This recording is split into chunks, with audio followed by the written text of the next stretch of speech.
जब पूरा देश स्वतंत्रता संग्राम की लड़ाई लड़ रहा था तो वही बिहार के समस्तीपुर जिले में जन्मा एक लड़का गरीबी और लाचारी को मात देने का प्रयास कर रहा है। जब पूरा देश आजादी के सपने देख रहे थे तो बिहार के एक लड़का लंबी उड़ान की तैयारी कर रहा है। पूरी कहानी आपको बताएंगे हम, आप हमारे वीडियो में अंत तक जरूर बने रहें। अगर आप हमारा वीडियो YouTube से देख रहे हैं तो हमारे YouTube चैनल को सब्सक्राइब कर दें। अगर आप Facebook पेज से देख रहे हैं तो हमारे Facebook पेज को फॉलो कर दें।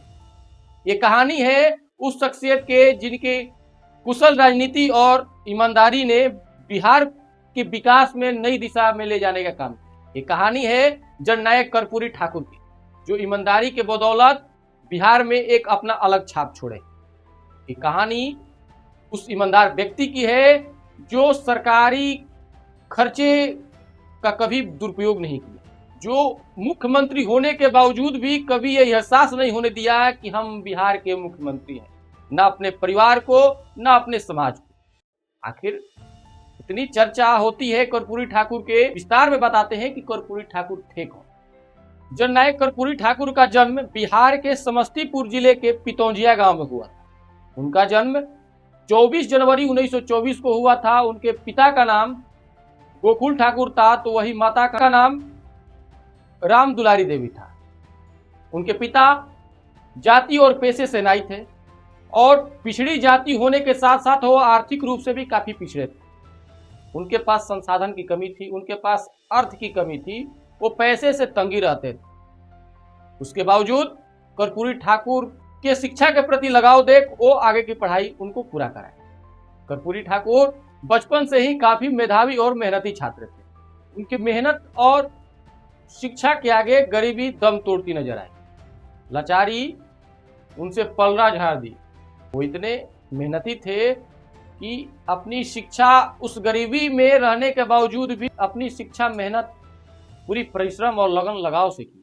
वो 10वीं की परीक्षा प्रथम श्रेणी से उत्तीर्ण किए। उस समय प्रथम श्रेणी तो दूर चीज है, 10वीं की परीक्षा पास करना बहुत मुश्किल काम था, बहुत कम देखने को मिलता था। जिस दौर में वो 10वीं की परीक्षा पास किए थे उस दौर में 10वीं की परीक्षा पास करना हर छात्र के लिए मुश्किल काम था, लेकिन वो प्रथम श्रेणी से फर्स्ट डिवीजन से 10वीं की परीक्षा पास किए और परीक्षा पास करने के बाद अपने जमींदार के यहाँ गए थे। उनके पिताजी उनको लेकर अपने जमींदार के यहाँ जब गए तो उनके जमींदार ने एक तंज कसा था उस समय। आखिर नाई का बेटा नाई ही रहेगा, काटेगा तो बाल ही। ये बात कर्पूरी ठाकुर को पूरे दिल को झकझोर दिया। उनके मस्तिष्क में एक अलग क्रांति दौड़ने लगी। लेकिन शांत स्वभाव के व्यक्ति थे, वो शांत चित्त होकर घर लौट आए और उसको संकल्प बना लिए कि एक दिन हम बिहार के उस ओहदे पर पहुंचेंगे और यह साबित करेंगे कि गरीब का लड़का और नाई का लड़का भी इस देश में, इस राज्य में पढ़ सकता है, आगे बढ़ सकता है। ठीक यही संकल्प लेकर वो अपना इंटरमीडिएट का दाखिला दरभंगा में करा लिया। उस समय भी उनको काफी कठिनाइयों से गुजरना पड़ा। वो दरभंगा जाने के लिए अपने गांव से 15 किलोमीटर की दूरी पैदल यात्रा तय करते थे और उसके बाद ट्रेन पकड़कर दरभंगा प्रतिदिन जाना और 15 किलोमीटर फिर पैदल चलकर घर आना, ये उस समय काफी कठिन काम था। संसाधन नहीं थे। आज काफी संसाधन हो गए, हमारे घर से हर जगह जाने के लिए तमाम गाड़ियां मिल जाती है, लेकिन उस समय गाड़ियों की सुविधा नहीं थे और आर्थिक रूप से बहुत कमजोर थे। वो किसी जमींदार या किसी बड़े घर से नहीं थे कि उनके लिए स्पेशल गाड़ी। वो किसी तरह दरभंगा से इंटरमीडिएट किए, वहां से इंटरमीडिएट भी सेकेंड डिवीजन से किए। वहां से इंटरमीडिएट करने के बाद पटना में वो अपना आगे की पढ़ाई के लिए दाखिला लिया। पटना यूनिवर्सिटी में दाखिला लेने के बाद उसी समय भारत छोड़ो आंदोलन चल रहा। उस आंदोलन से कर्पूरी ठाकुर प्रभावित हुए और उस आंदोलन में कूद पड़े हुए, चढ़ बढ़ कर हिस्सा लिए उस आंदोलन में। कर्पूरी ठाकुर स्वतंत्रता संग्राम में बढ़ चढ़ कर हिस्सा लिए। स्वतंत्रता संग्राम में जब भी जरूरत पड़ती वो भरपूर सहयोग भी किए और 15 अगस्त 1947 को भारत आजाद हुआ। आजादी के बाद प्रथम बार बिहार विधानसभा का चुनाव 1952 में हुआ।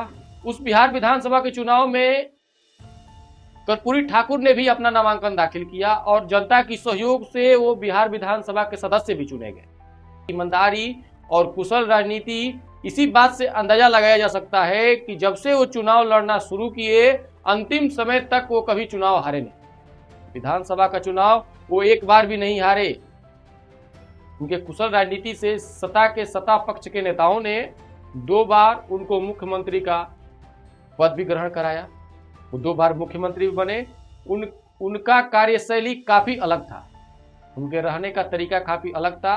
वो कभी फिजूल खर्चे नहीं करते थे, पूरी ईमानदारी के साथ सत्ता में रहे। उनकी सरकारी आवास और उनकी सरकारी गाड़ियां उनके परिवार के सदस्यों को भी शायद लाभ नहीं पहुंचाता था। इसी ईमानदारी के बदौलत वो जनता में बने रहे, अंतिम समय तक बने रहे, या तो वो सत्ता के पक्ष में रहे या विपक्ष में रहे। कुशल राजनीति और ईमानदारी उनकी सबसे बड़ी छाप रही है। वो ईमानदारी से सत्ता पे, जनता पे राज किए।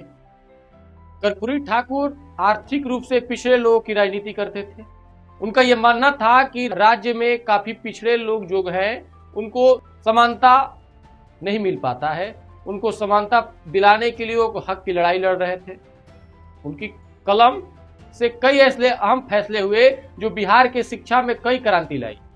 कर्पूरी ठाकुर के कलम ने कई बिहार में ऐसे अहम फैसले किए जिनके फैसले से बिहार में शिक्षा की क्रांति है। उन्हीं के फैसला किया हुआ है 10वीं की परीक्षा में अंग्रेजी की जो अनिवार्यता थी पहले, वो उन्हीं के समय से अनिवार्यता हटा दी गई जो आज तक चला आ रहा है। अंग्रेजी में उत्तीर्ण होना अनिवार्य उसी समय से नहीं है जब कर्पूरी ठाकुर सत्ता में थे। कर्पूरी ठाकुर का एक और अहम फैसला है शिक्षा से संबंधित। 10वीं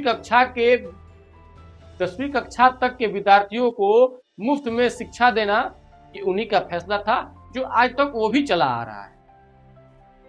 कर्पूरी ठाकुर काफी विवाद में रहे। उनसे उनके सत्ता के लोग भी कभी कभी नाखुश रहते थे। उनके फैसले पिछड़ों के लिए जब भी कोई आता था तो अगड़े, या ये कहें कि आर्थिक रूप से जो लोग मजबूत थे वो खुश नहीं रह पाते थे उनके फैसले से। लेकिन वो पिछड़ों की राजनीति में कभी वो पीछे नहीं हटे। पिछड़ों की मदद के लिए वो कभी नहीं पीछे हटे और इसीलिए वो ईमानदार, बिहार के ईमानदार नेताओं की सूची में आज भी अग्रणी स्थान पर। कर्पूरी ठाकुर ग्रामीण इलाकों से ताल्लुक रखने की वजह से वो ग्रामीण इलाकों को काफी भली भांति जानते थे। इसलिए वे जानते थे कि हमारी पिछड़ी, आर्थिक रूप से पिछड़े लोग किस प्रकार से रहते हैं। वो हक की लड़ाई हमेशा लड़े।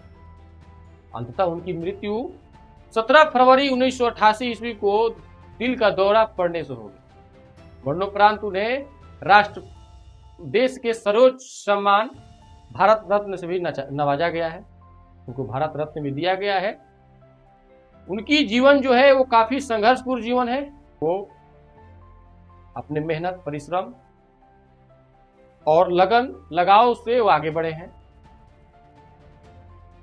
आज भी उनकी कहानी सुनकर युवा, जो भारत देश के या बिहार राज्य के जो भी युवा हैं वो काफी सीखते हैं।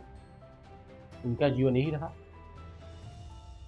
कर्पूरी ठाकुर के बारे में जो संक्षिप्त रूप से बताना था हम बता दिए। कर्पूरी ठाकुर बहुत ही ईमानदार नेता थे।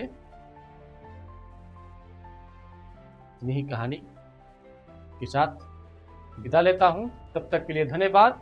फिर मिलेंगे नई कहानी और नई सोच के साथ।